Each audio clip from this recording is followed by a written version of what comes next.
প্রধানমন্ত্রী তারেক রহমানের সভাপতিত্বে সচিবালয়ে শুরু হয়েছে একনেক সভা।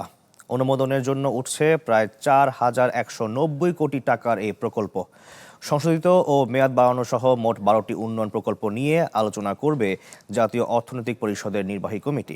একনেক সভায় উপস্থাপিত প্রকল্পগুলোর মোট ব্যয় ধরা হয়েছে ৮,১০৬ কোটি টাকার বেশি। এর মধ্যে রয়েছে চীনা অর্থনৈতিক অঞ্চল প্রতিষ্ঠার সহায়ক অবকাঠামো উন্নয়ন, সড়ক, অবকাঠামো ও অন্যান্য খাতের একাধিক প্রকল্প। নগদ নিয়ে এলো হার না মানা হার অফার। সর্বনিম্ন ১০,০০০ টাকা রেমিটেন্স নগদে পাঠালে থাকছে স্বর্ণের হার জেতার সুযোগ।